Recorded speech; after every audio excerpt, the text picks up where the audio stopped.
How's it going, folks? Fishing with Flair here, back with another video. So, today's video, I am going to do my top 5 summer bass fishing lures. And I actually slacked. Normally I'm really good at getting these videos out like the day summer starts, or even a week or two before. Because then I know like summer's like not halfway over, but it's getting there. And so I apologize, this video is late. I usually rely on you guys to comment, like, hey Flair, what are your top 5 favorite summertime lures? And you guys never did, so I blame you guys. Just kidding. But yeah, so I'm gonna get into my top 5 summer lures, but I'm gonna do something a little different. Hopefully you guys like this. I'm gonna do 5 lake summer bass fishing lures, so like lakes, reservoirs, rivers, just big bodies of water.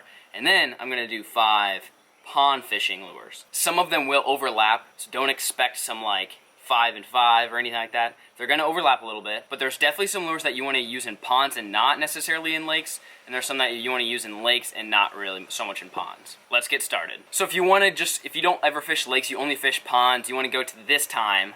I'll put the time code right up here. That's the time you want to click to start with the pond fishing. But if you fish lakes and ponds or just lakes, then keep on watching. So what I'm going to do is I'm going to start it off as if you were just arriving to the lake in the morning. And that's the chronological order that I'm going to go with. So when I first arrive to the lake, these are the lures I'm going to go with. And then as the day progresses, it gets brighter, it gets hotter, I'll go to the other lures that work for that time of day. So when I go to a lake, no matter what it is, you guys know I'm going to whip one of these guys out right there. That right there is a topwater frog. This is nothing new. I use these things a ton.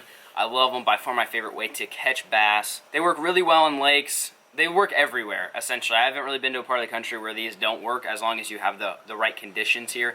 And I'm not going to mention like necessarily brands or anything like that in this video, just to save time. But if you guys don't want to hear me talk for the next like 10 minutes, go down in the description. I will have links to purchase all of like the products that you see here, as well as the list of the names of the lures. So if you guys don't want to watch all this video, I don't blame you. I wouldn't want to watch 10 minutes of me talking either. Go down in the description. That's where you can find out all the info you need. So number 1, like I said, frog. That's the one I'm going to start off with. So if I arrive to the lake, especially if there's grass, anything like that, frog is my go-to lure.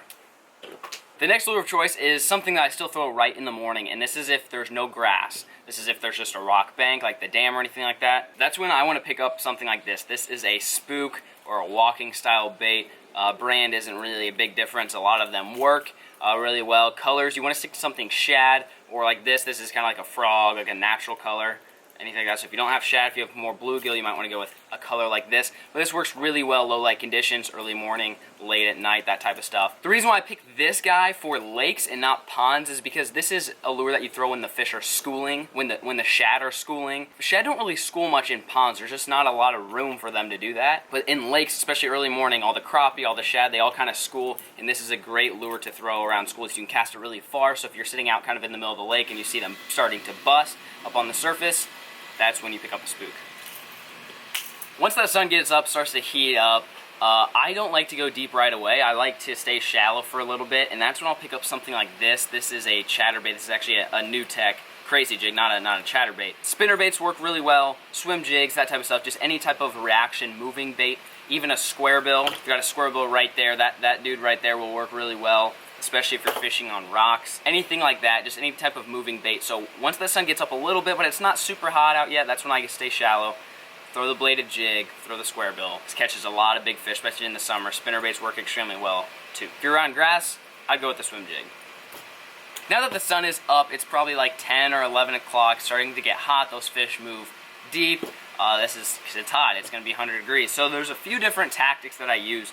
So I think I've done 3 lures so far. I have 3 more here, so technically that's 6. I know, sue me. They're lures that you don't want to leave out of your tackle box, especially when you're fishing on lakes in the summer. So let's start off with the reaction bait. So when the fish go deep, I have 1 reaction lure that works really well, and then I have 1 or 2 that are slow-moving baits that work really well. So the bait that works really well fishing deep reaction is this dude right here. This is like a 6 cents giant crankbait. You guys can see there. And it dives 22 to 28 feet deep, but anything works. You know, the 6XDs, the 8XDs, the 10XDs for the Strike King brand.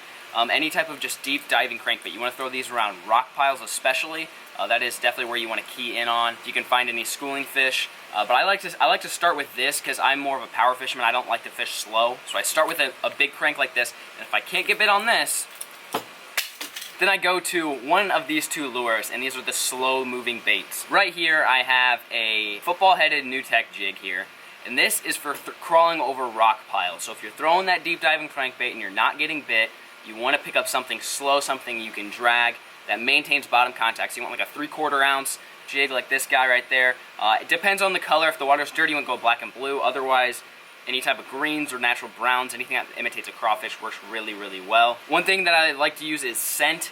Stuff like this, like some garlic scent. You spray that on this jig and just gets them to hang on a little bit longer, especially fishing deep. The fish don't use their eyesight very much when it's deep like that because it's super dark.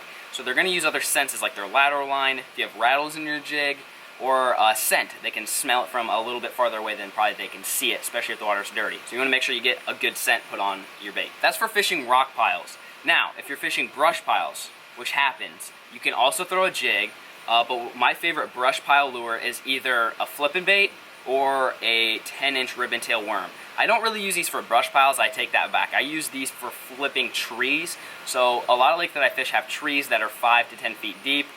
That's when I'll throw a ribbon tail. But if I'm fishing a brush pile, I'll flip something like that in there.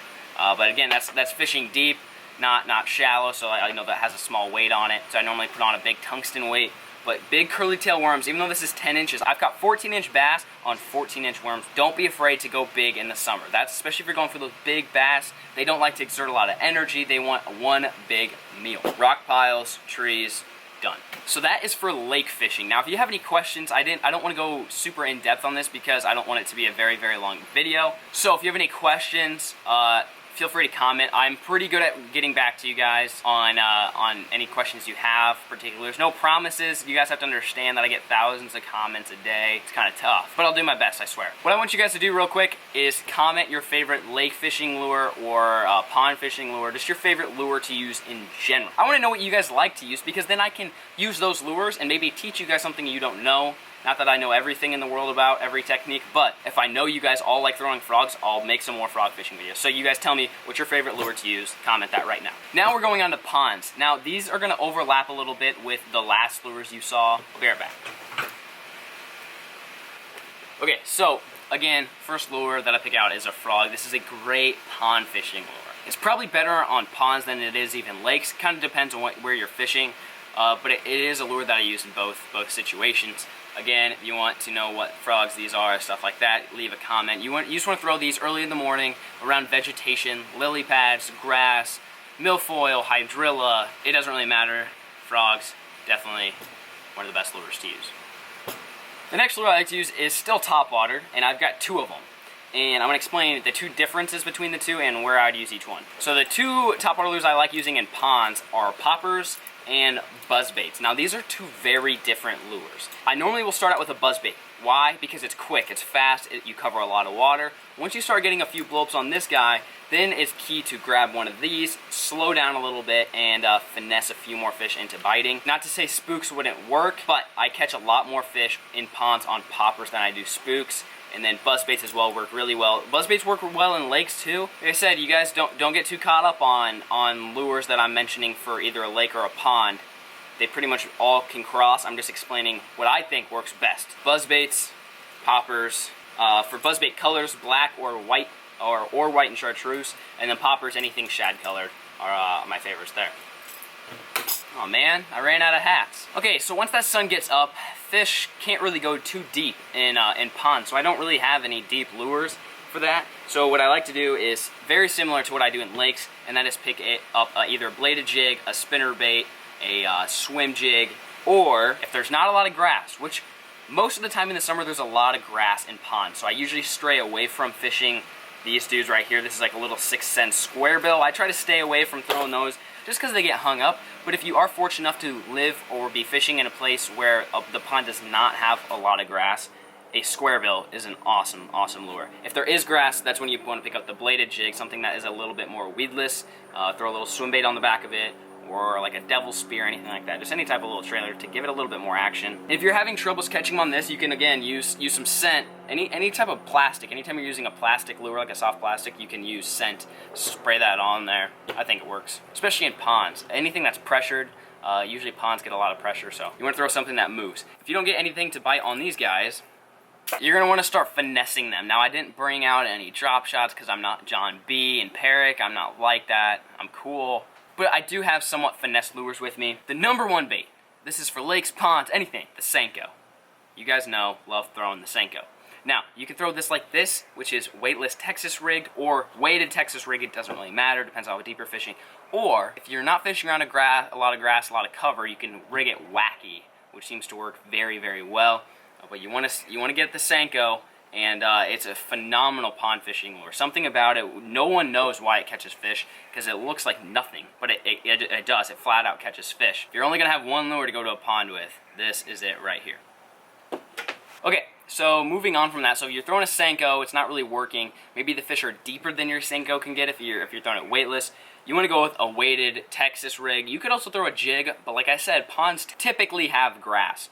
And anytime you're fishing on grass, jigs don't work really well, but Texas rigs do. So, just like lakes, a big 10-inch worm works really well. You don't have to go with 10-inch. You can go with like a 6 or a 7 or an 8, 14, 27, it doesn't matter. But I like to stick to soft plastics, especially in ponds. You put a big weight on here, like maybe a 1/4 ounce or a 1/2 ounce, and you just bomb this sucker in the middle of the frickin' pond. You could also throw a Carolina rig. I didn't mention that. I don't ever fish a Carolina rig. That's why you never see me talk about it. If you want to learn about Carolina rig fishing, go talk to Rob from Lunkers. That dude throws that stuff all the time. I stick to Texas rigs.